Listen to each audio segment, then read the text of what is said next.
Hi, hello, welcome. Once again, welcome back to our MBC channel. Big Boss Season 8 Day 30. Day 30க்கு முன்னாடி ஒரு 4 நாள் big pass பத்தி review போடவே இல்லைங்க. ஏன்னா பிக் பாஸ்ல ஒரு சுவாரஸ்யமும் இல்லைங்க அந்த 4 நாளும். மற்ற நாளும் ஒன்றும் பெருசா சுவாரஸ்யம் இருக்கிறது இல்லை. விஜய் சேதுபதி வந்த நாள் கூட ஒன்றும் சுவாரஸ்யம் இல்லை. ஏன்னா நமக்கு என்ன தேவை, விஜய் சேதுபதி நல்லா ஹவுஸ் கண்டஸ்டன்ட் எல்லாம் வச்சு ரோஸ்ட் பண்ணுவார் அப்படின்னு சொல்லி நம்ம எதிர்பார்த்து பார்ப்போம். ஆனா அவரும் பாத்தீங்கன்னா தீபாவளி வீக்குன்னு சொல்லிட்டு ரோஸ்ட் பண்ணாம விட்டுட்டு எல்லாத்தையும் பாராட்டிக்கிட்டு எப்படி செலிப்ரேட் பண்ணீங்கன்னு சொல்லி சந்தோஷமா யாருமே ரோஸ்ட் பண்ணாம விட்டாருங்க. அது மட்டும் இல்லாம தீபாவளி போனஸா அவங்களுக்கு என்ன பண்ணிட்டாரு, இந்த வாரம் நோ எவிக்ஷன் அப்படின்னு சொல்லிட்டாப்புல. எடப்பாவிகளா எப்படா அவனுங்கெல்லாம் வீட்டை விட்டு துரத்துங்க அப்படின்னு சொல்லி யோசிச்சுட்டு இருக்கும்போது இன்னொரு 6 பேர்த்த கொண்டு விட்டாங்க. நம்ம கொஞ்ச நாள் கழிச்சு ஓபன் பண்ணி பிக் பாஸ பார்த்தா மார்க்கெட்டா இல்ல ஏதோ மார்க்கெட்ல உள்ள ஏதாவது காய்கறி கடை காமிக்கிறாங்கன்ற மாதிரி தெரியலங்க. பிக் பாஸ்ல அத்தனை பேர் மொத்தம் 21 பேர் இந்த சீசன்ல விளையாண்டுருக்காங்க. இதுக்கு காரணம் என்ன சொல்றாங்கன்னா, ஏற்கனவே இருந்தவங்க பெருசா சுவாரஸ்யம் காட்டல. அந்த ஒரு காரணத்துக்காக தான் நம்ம இன்னும் 6 பேர்த்த அனுப்பியிருக்கோம். அது மட்டும் இல்லாம இன்னும் சுவாரஸ்யம் எல்லாம் போச்சுன்னா இன்னும் கொஞ்சம் பேர் அனுப்புவோம் அப்படிங்கிறாங்க. ஒருவேளை இது பிக் பாஸ் ஹவுஸ் தனிமையா இருக்குங்கிறதுக்காக பப்ளிக் எல்லாத்தையும் உள்ளார விட போறாங்க என்னன்னு தெரியல இந்த சீசன்ல. ஸோ இது மாதிரிதான் சீசன் Day 30 சீசன் 8 போயிட்டு இருக்கு. அது மட்டும் இல்லாம ஏற்கனவே இருக்கிறவங்க பேர்லாம் நம்ம ஞாபகம் வச்சுக்கவே முடியல. தர்சினிங்கிறாங்க, தர்சாங்கிறாங்க. இந்த வடிவேல் ஒரு படத்துல சொல்லுவார்ல, அப்துல் கலாமா ஆபிரகாம் லிங்கனா அப்படின்னு பாருல, கண்ணதாசனா ஜெயஸ்தாஸா, அந்த மாதிரிதான் நம்ம குழப்பிக்கிட்டே இருக்கு. இன்னும் ஒரு 6 பேர் வந்திருக்காங்க. கேட்டா ரியாங்கிறாங்க, வர்ஷினிங்கிறாங்க, ராணவங்கிறாங்க. ஆல்ரெடி அரணவன்னு ஒருத்தர் போனார், இப்ப ராணவங்கிறாங்க. அடுத்து பாத்தீங்கன்னா ரயானா நம்ம சொல்றாங்க. அப்புறம் சிவா அப்படிங்கிறாங்க. ஸோ இந்த மாதிரி 6 பேர் உள்ளார விட்டுருந்தாங்க. ஸோ Day 30 Day 30ல இந்த பிக் பாஸ் சீசன் 8 தமிழ்ல என்ன நடந்துச்சு அப்படிங்கிறத நம்ம குயிக்கா ரிவ்யூ பார்த்துடலாம். வாங்க வீடியோ போகலாம். வீடியோ போறதுக்கு முன்னாடி நான் எப்போதுமே சொல்ற ஒரே விஷயம் தான், நம்ம சேனலை ஆதரித்து சப்ஸ்கிரைப் பண்ணும் நல்லுள்ளங்கள் எல்லாத்துக்குமே என்னோட கோடி நன்றிகள். மேலும் சப்ஸ்கிரைப் பண்ணாதவங்க சப்ஸ்கிரைப் பண்ணுங்க. நிறைய விஷயம் பேசிட்டு இருக்கோம். ஸோ குயிக்கா வாங்க பிக் பாஸ் சீசன் 8 Day 30 ரிவ்யூவை சீக்கிரம் பார்த்துடலாம். வாங்க வீடியோக்கு போகலாம்.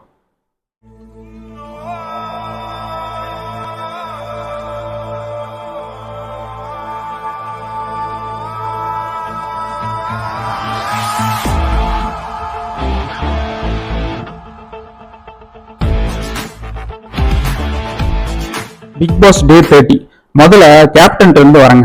கேப்டன்னா என்ன அர்த்தம், சுயமா ஒரு நல்ல ஒரு டிசிஷனா எடுக்கணும். அதை விட்டுப்புட்டு எனக்கு டிசிஷன் எடுக்க தெரியல, யாராவது சொல்லுங்க, பிக் பாஸ் நீங்களா சொல்லுங்க அப்படின்னு சொல்லி 2 வாரமா வரையும் கேப்டனா இருக்காரு நம்ம சத்யா. அதாவது பிக் பாஸே சொல்றது சத்யாவோட சோதனை எப்படி இருக்கு அப்படின்னு சொல்ற மாதிரியே ஓட்டிக்கிட்டு இருக்காரு. அந்த மாதிரி நம்ம ஒரு கேப்டன், நம்ம தான் டிசிஷன் எடுக்கணும். அடுத்தவங்கள்ட்ட போய் அந்த டிசிஷனை விடக்கூடாது. அது மட்டும் இல்லாம நேத்து பாத்தீங்கன்னா சௌந்தர்யா ஒரு மாதிரி இன்டீசெண்டா ஹால்குள்ளார உட்காந்துட்டு கேப்டன்ட்ட பேசுறாங்க. ஸோ அப்ப சத்யா என்ன இந்த பொண்ணு அன்எஜுகேட்டடா இருக்கு, இந்த மாதிரி எஜுகேட்டட் பொண்ணு தானே இப்படி பேசுது அப்படின்ற மாதிரி திட்டிட்டு போயிடுறாரு. இன்னைக்கு சௌந்தர்யம் என்ன பண்றாங்கன்னா, போய் சாரி கேட்கறாங்க. கேப்டன் ஆச்சே போய் சாரி கேட்போம் அப்படின்னு சொல்லி சாரி கேட்கும்போது உடனே மறுபடியும் சத்யா அமைதியாகி ஓகேமா சாரிமான்ட்டு போயிடுறாரு. அதுக்கப்புறம் அவரை கூப்பிட்டு மந்திரிக்கிறாங்க முத்துக்குமாரும் ஜெஃப்ரியும். நீ ஒரு கேப்டன் வச்சு உனக்குன்னு ஒரு இது இருக்கு, உனக்குன்னு ஒரு பவர் இருக்கு, உனக்குன்னு ஒரு மரியாதை இருக்கு, நீ அதை விட்டு கொடுக்காது அப்படின்னா மறுபடியும் ஹவுஸ் கண்டஸ்டன்ட் முன்னாடி இந்த மாதிரி சௌந்தர்யம் நீங்க பண்ணது தப்பு தான் அப்படின்ற மாதிரி சொல்றாப்புல. ஸோ கேப்டன்னா நம்ம தாங்க டிசிஷன் எடுக்கணும், அடுத்தவங்கள்ட்ட அந்த டிசிஷனை விடக்கூடாது. ஸோ இதுதான் கேப்டன். இந்த வாரம் கேப்டன்ஷிப் எனக்கு சரியில்லாத மாதிரி எனக்கு தோணுது. அடுத்து பாத்தீங்கன்னா இந்த பிக் பாஸ் ஹவுஸ்ல வளவலா இல்லுன்ட்டு ஒரு ரப்பர் மாதிரி ஒரு விஷயத்த இழுத்துக்கிட்டு இருக்காங்க. என்னன்னு பாத்தீங்கன்னா ஏவிபி அன்றாட வேலையை பாருங்கன்னு சொல்லுவாங்க பாத்தீங்களா. அப்ப என்ன சொல்றாங்கன்னா, கேர்ள்ஸ் எந்த வீட்டுக்குள்ளார நீ இது பண்ணணும்னா, லிவிங் ரூம்குள்ளார வரணும்னா நீங்க ஒரு டாஸ்க் பண்ணணும். அது என்னன்னா 15 செகண்டுக்குள்ளார உங்க ரூம் விட்டு எல்லாம் வெளியில விடணும் அப்படின்ற மாதிரி சொல்றாங்க. ஆனா பாய்ஸ் அதெல்லாம் முடியாது, நாங்க 30 செகண்ட்ல பண்றோம் அப்படின்னு சொல்றப்ப கேர்ள்ஸ் ஒத்துக்காம சுனிதா என்ன பண்றாங்க, உண்ணாவிரதம் இருக்க போறோம் அப்படின்னு சொல்றாங்க. உண்ணாவிரதம் எப்படி நம்ம அரசியல்வாதிகள் இருப்பாங்கல்ல, தேவையான சாப்பாடுலாம் எடுத்து வச்சு ரூமுக்குள்ளார எடுத்து வெளியே வச்சுக்கிட்டு வீட்டுக்குள்ளார வெளியே வச்சுட்டு அதுக்கப்புறம் உண்ணாவிரதம் இருப்பாங்கல்ல, அதே கான்செப்ட் தான். பிரெட்டு ஜாம் எல்லாத்தையும் அந்த பொண்ணு எடுத்து பெட்ரூம்ல போய் வெளியே வச்சுட்டு அதுக்கப்புறம் நாங்க உண்ணாவிரதம் இருக்க போறோம் அப்படின்ற மாதிரி சொல்லுது. ஸோ நீ நல்லா பொழைச்சிப்போமா, நீ நல்லா பொழைச்சிப்போ, அரசியல்வாதி ஆகிறதுக்கு தகுதி நிறைய இருக்கு உனக்கு. அது மட்டும் இல்லாம பாத்தீங்கன்னா முத்துக்குமாரும் சாச்சனாவும் வெளியில உட்காந்து பேசிட்டு இருக்காங்க. என்ன பேசிட்டு இருக்காங்கன்னு பாத்தீங்கன்னா, இந்த டாஸ்க் ஏற்கனவே பிக் பாஸ் சொல்லியிருக்காரு, நான் கூப்பிட்டா யாரும் டாஸ்க் பண்ண தேவையில்லை அப்படின்னு சொல்லி ஒரு பாயிண்ட் சொல்லியிருக்கு. இது முத்துக்குமாரும் சாச்சனாவும் பேசிக்கிட்டு இருக்காங்க. இது வந்து இந்த பொண்ணு என்ன பண்ணுது, யதார்த்தமா ஒத்துக்குமார்ட்ட சொன்னோன்னா அந்த பாயிண்ட சொல்லிடுது. அதுக்கப்புறம் கேர்ள்ஸுக்கும் பாய்ஸுக்கும் வாக்குவாதம் வரும்போது முத்துக்குமார் இந்த பாயிண்ட சொல்லிடுறாரு. அந்த சொன்னோடனே பாத்தீங்கன்னா யார் சொன்னா, சாச்சனா நீ சொன்னிய அப்படின்னு சொல்லி ரியாங்கிற அந்த புது பொண்ணு வந்துருக்கு பாத்தீங்கன்னா, அந்த பொண்ணு காரணம் பண்ணுது, தர்ஷிகா வந்து காரணம் பண்ணுது, முக்கியமா சௌந்தர்யா. சௌந்தர்யாவை பார்த்தாவே இரிட்டேட்டா இருக்குங்க, எனக்கு என்னன்னு தெரியல, என்னன்னு சொல்ல தெரியல. அந்த பொண்ணு என்ன பண்ணுதுன்னா, இந்த மாதிரி நீ ஏன் அங்கேயும் நீ டபுள் கேம் மாதிரி விளையாடுற அப்படின்னு சொல்லி கேக்குது. போன வாரம் நீ விளையாடலையாமா, அருண்கிட்ட போய் சொல்லியா, அந்த அவளுக்கு நல்ல டாஸ்கை கொடுத்து வச்சு செய்ய அப்படின்னு சொன்னியே, அதெல்லாம் என்னாச்சு?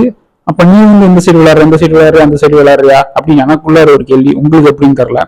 ஸோ இந்த மாதிரி சாச்சனை வந்து காரணம் பண்றாங்க, நீ ஏன் போய் வளர்ற, இது வந்து பிக் பாஸ் வந்து இந்த மாதிரி ஒரு இது விஷயம் சொன்னாரு, நான் கொடுக்கறது நான் பண்ண, நான் கூப்பிடுறப்ப யாரும் டாஸ்க் பண்ண வேணாம்னு சொன்ன விஷயத்த யாருக்குமே தெரியாது, நீ எதுக்கு வந்து இதை போய் சொன்ன அப்படின்னு சொல்லி கேட்குறாங்க சாச்சனாட்ட. சாச்சனா வந்து பஸ்ட் அவுட் ஆகி என்ன ஏன் காரணம் பண்றீங்கிற மாதிரி பிரேக் அவுட் ஆகுது அந்த பொண்ணு. அழகா ஆனந்தி வந்து ஒரு விஷயம் சொன்னாங்க, அதாவது சாச்சனா நீ சொல்ற ரைட்டு, நீ வந்து இந்த விஷயத்த வந்து தர்ஷிகிட்ட சொன்ன ஃபர்ஸ்ட் கரெக்டா, இந்த மாதிரி பிக் பாஸ் வந்து அவரு ஏதாவது வேலை சொன்னார்னா கூப்பிட்டு கொடுத்தாருன்னா அப்ப வந்து யாரும் டாஸ்க் பண்ண தேவையில்லைன்னு சொன்ன பிக் பாஸ் சொன்ன விஷயத்த நீ தர்ஷிகாட்ட சொன்ன. தர்ஷிகா வந்து ஒரு சர்ப்ரைஸ் ஆச்சரியமான பார்த்தாங்க, அப்படியா அப்படின்னு சொல்லிட்டு. அப்ப நீ ஏன் வந்து நினைக்கல, எல்லாத்துக்குமே வந்து தெரிஞ்சிருக்கு, பொதுவான விஷயம், நான் பேசுனது தப்பு தப்பு இல்லை அப்படின்னு சொல்லி நீ ஏன் நினைக்கிற, யாருக்கும் தெரியலன்னு அர்த்தம். தர்ஷிகா வந்து மாதிரி வியப்பா பாத்துருக்காங்க நீ சொன்ன பாயிண்ட், அப்ப கண்டிப்பா யாருக்கும் அந்த விஷயம், அந்த பாயிண்ட் வந்து தெரியலங்கிறதான விஷயம், அதை போய் நீ போய் என் பாய்ஸ் டீம்கிட்ட போய் சொல்லுற அப்படின்ற மாதிரி கேட்குறாங்க ஆர்ஜி ஆனந்தி. கரெக்டா வந்து அப்பதான் சாச்சனாக்கு புரியுது நம்ம தப்பு பண்ணிட்டோம் அப்படின்னு சொல்லிட்டு. ஸோ யார்கிட்டலாம் பஸ்ட் அவுட் ஆகி பேசினாங்கன்னா, முக்கியமா அந்த வர்ஷினின்னு ஒரு பொண்ணு வந்து பஸ்ட் அவுட் ஆகி ஒரு மாதிரி, அந்த பொண்ணு கண்டிப்பா வர்ஷினி வந்து சாச்சனாவோட வயசு அதிகம், பட் கொஞ்சம் தரக்குறையாக நடந்துக்கிட்டாங்க சாச்சனா வர்ஷினிட்ட. நல்லா வர்ஷினிட்ட போய் சாரி கேட்குறாங்க. ஸோ அதே மாதிரி எல்லாத்துலையும் சௌந்தர்யாவும் சாச்சனாவுமே பார்த்தீங்கன்னா ஒருத்தர் சாரி கேட்டுக்கிறாங்க. ஸோ இந்த மாதிரி போகுது. அதுக்கப்புறம் ஃபார்மாலிட்டி என்னன்னு பார்த்தீங்கன்னா, அதான் சொன்னேன், அந்த வீட்டு பணி டாஸ்க்ல வந்து பாய்ஸ் அப்படியே ஜெயிச்சிடறாங்க. ஜெயிச்சதுக்கப்புறம் பார்த்தீங்கன்னா வீட்டு பணி டாஸ்க் எல்லாமே வந்து ஃப்ளோர் கிளீனிங்கு, கிச்சன் ஐவன் சமைக்கிறது, கிச்சன் கிளீனிங்கு, டாய்லெட் கிளீனிங் எல்லாமே பார்த்தீங்கன்னா கேர்ள்ஸ் டீமுக்கு போகுது. ஸோ இந்த மாதிரி அந்த டாஸ்க் முடிஞ்சிருது. அதுக்கப்புறம் பார்த்தீங்கன்னா அந்த வழக்கம் போல கொடுப்பாங்க பார்த்தீங்களா இந்த task, nomination free pass task. அது பார்த்தீங்கன்னா ஒரு பால் மாதிரி எடுக்க சொல்றாங்க, blue colour ball, red colour ball அப்படின்ற மாதிரி எடுக்க சொல்றாங்க. அதுலயும் பார்த்தீங்கன்னா பாய்ஸ் டீம் வந்து முதல் கேம் ஜெயிச்சுறாங்க. நாமினேஷன் ஃப்ரீ பாஸ்ல எப்போதும் எல்லா வாரமும் பாய்ஸ் டீம் தான் ஃபர்ஸ்ட் கேம் ஜெயிப்பாங்க, அடுத்த 2 கேம் ஊத்திப்பாங்க. அது வாலண்டியராகவே பண்றாங்களான்னு தெரியல. இதுக்கடா நாமினேஷன் ஃப்ரீ பாஸ் வந்தா நம்ம எல்லாமே அடிச்சுக்கிட்டு அழகு வணக்கணும்னு சொல்லிட்டு, அதனால நம்ம அதை பத்தி பேசவே வேணாம், அது ஜெயிக்க வேணான்ட்டு பண்றாங்களான்னு தெரியல அந்த டாஸ்க்கு. ஸோ இந்த தடவை பார்த்தீங்கன்னா நாமினேஷன் ஃப்ரீ பாஸ்ல ஃபர்ஸ்ட் கேம் பார்த்தீங்கன்னா பாய்ஸ் வந்து ஜெயிச்சிடறாங்க. அதுக்கப்புறம் வந்து பிக் பாஸ் வந்து எழுதுண்டா ஒரு விஷயம் போடுறாரு, என்னன்னு பாத்தீங்கன்னா டைரக்ட் நாமினேஷன். ஒருவேளை இந்த வாரம் வந்து 2-3 பேர்த்த எவிக்ஷன் பண்ணுவாரோ, அநேகமா இந்த வாரம் 2 எவிக்ஷன் இருக்கும் அப்படின்னு சொல்லி நினைக்கிறேன். ஏன்னா டைரக்ட் நாமினேஷன் வந்து ஸ்வாப் ஆனவங்களை தான் வந்து பண்ண சொல்லுவாங்க. பட் இந்த டைம் பார்த்தீங்கன்னா ஒரு டாஸ்க் மாதிரி, ஒரு கேம் மாதிரி வைக்கிறாங்க. அது கேம் இல்லை, டாஸ்க் தான். அது என்னன்னு பார்த்தீங்கன்னா எல்லா சீசனும் பண்ற விஷயம் தான். கடந்து வந்த பாதை நான் அப்படின்னு சொல்லிட்டு ஒரு டாபிக்ல, அதாவது ஒருத்தவங்க வந்து அவங்க எப்படி இந்த அவங்க வாழ்ந்த பாதை எப்படி இருந்துச்சு, அவங்க எப்படி கடந்து வந்தாங்க வாழ்க்கையில அப்படின்ற விஷயத்த பத்தி பேசணும். அது வந்து யாருக்கு வந்து ஒரு தாக்கத்தை விளைவிக்குதோ, அது அவங்க சொல்ற எந்த கதை வந்து தாக்கத்தை விளைவிக்குதோ அவங்க வந்து பெஸ்ட் அப்படின்ற மாதிரி செலக்ட் பண்ற மாதிரி எல்லா சீசனும் நடக்கும். அதே மாதிரிதான் இந்த சீசனும் நடக்குது. ஆனா என்ன சொல்றாங்கன்னா டெய்லி 5 பேர். நேற்று பாத்தீங்கன்னா ஜெஃப்ரி, சாச்சனா, தீபக், விஷால் அண்ட் முத்துக்குமரன் 5 பேர் வந்து அவங்க வாழ்க்கையில் கடந்து வந்த பதையை பத்தி பேசுறாங்க. முதல்ல ஜெஃப்ரி பேசுறாரு. ஜெஃப்ரி பேசும்போது கொஞ்சம் நல்லா இருக்கு கேட்கறதுக்கு, ஒரு கஷ்டப்பட்டிருக்காரு அப்படின்ட்டு. அதே மாதிரி அடுத்து சாச்சனா, அவங்களுமே வந்து இந்த வயசுல கஷ்டப்பட்டிருக்கேன் அப்படின்னு சொல்லி, பட் நான் கஷ்டப்பட்டு கொஞ்சம் காசெல்லாம் சேர்த்து வச்சு நான் கடன்லாம் அடைச்சிருக்கேன், எங்க வீட்டுல வாங்கின கடன்லாம் அடைச்சிருக்கோம் அப்படின்ற மாதிரி சொல்றாங்க அவங்க. ஓகே. அடுத்து தீபக் சொல்றாரு. தீபக் வந்து சொல்லும்போது பார்த்தீங்கன்னா பெருசா யாருக்குமே வந்து பாக்குற நமக்கும் சரி, அங்க இருக்கிற ஹவுஸ் மட்டும் பார்த்தீங்கன்னா பெருசா ஒன்றும் அவர் சொல்றது வந்து கஷ்டப்பட்ட மாதிரி தெரியல, ஒரு தாக்கத்தை விளைவித்த மாதிரி தெரியல அவர் சொன்ன கதையில. அதனால அவர் பேசிக்கிட்டு இருக்கும்போது நிறுத்திடுறாங்க.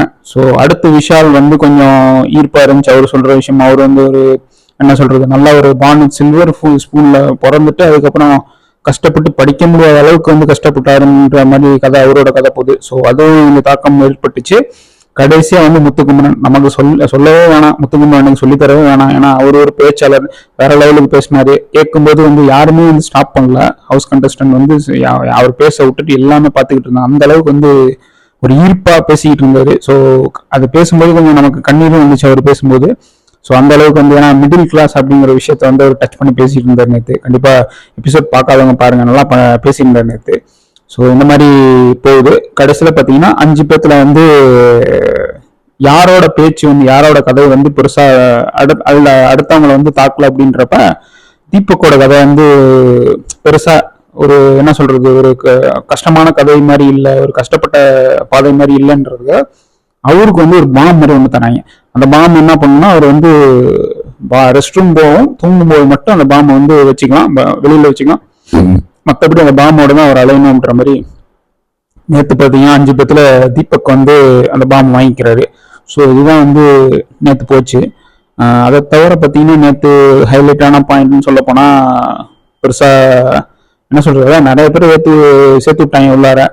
ஸோ முக்கியமாக அந்த வர்ஷினின்னு ஒரு பொண்ணு, அந்த பொண்ணு பார்த்தீங்கன்னா நேற்று கேர்ள்ஸ் டீம் வந்து இந்த மாதிரி நம்ம வந்து ஹங்கர் ஸ்ட்ரைக் பண்ணோம், பாய்ஸ் டீம் வந்து இந்த டாஸ்க் 30 செகண்டுக்கு 15 செகண்ட்ல அதை பண்ண முடியாது அப்படின்னு சொல்லி அந்த டாஸ்க்கை பண்ண முடியாதுன்னு சொன்னாங்கன்னா நம்ம ஹங்கர் ஸ்ட்ரைக் பண்ணணும்னு சொன்னோன்னே பார்த்தீங்கன்னா வர்ஷினி வந்து அதெல்லாம் என்னால முடியாது, நான் பண்ண முடியாது, நீங்க வேணா போங்க அப்படின்ற மாதிரி சொல்லிடுறாங்க வர்ஷினி.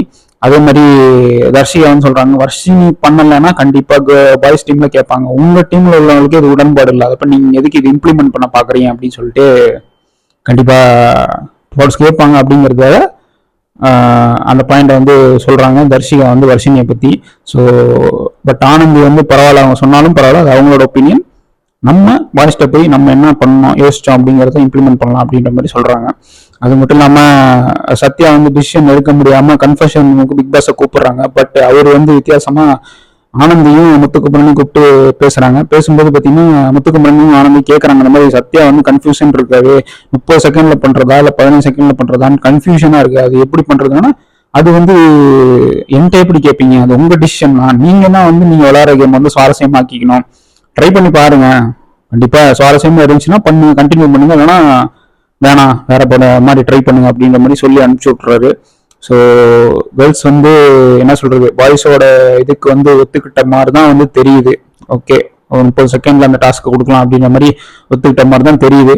ஸோ அது இன்னும் கன்ஃபார்ம் முடிவு ஆகல, கடைசியாக தெரியும். ஸோ இதுதான் வந்து நேற்று பிக் பாஸ் டே 30ல நடந்த விஷயங்கள்.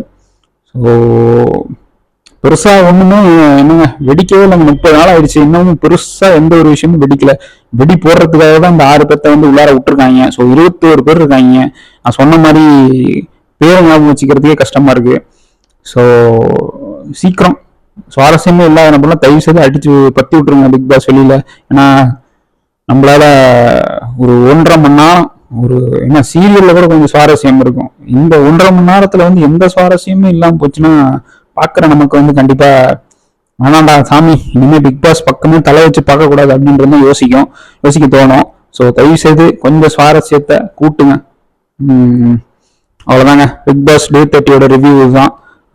வேற ஏதாவது விஷயத்த பத்தி நான் பேச மறந்துட்டேன் அப்படின்னு சொல்லி நினைச்சீங்கன்னா கண்டிப்பா சொல்லுங்க. அதே மாதிரி நீ சொன்ன கருத்து தப்பு, நீ வந்து அவரை வந்து அப்படி சொன்ன தப்பு, அந்த பொண்ணை அப்படி சொன்னது தப்பு, அவங்க வந்து வேற விதமா விளாடுறாங்க அப்படின்னு சொல்லி ஏதாவது ஒரு கமெண்ட் இருந்தாலும் கருத்துகள் இருந்தாலும் சொல்லுங்க. ஏன்னா கருத்துகள் எப்போதும் வரவேற்கப்படுகிறது நம்மளோட சேனல்ல. ஸோ அவ்வளவுதான், முடிச்சுக்கிறேன் இதோட இந்த வீடியோ முடிச்சுக்கிறேன். நாளைக்கு இதே மாதிரி பிக் பாஸ் சீசன் 8ஓட டே 31ஓட ரிவ்யூவை நம்ம பேசுவோம். அது வரைக்கும் உங்கள்கிட்ட விடைபெறுவது உங்கள் மகன். நீங்கள் பார்த்து கொண்டிருப்பது உங்கள் MBC சேனல். நன்றி, வணக்கம்.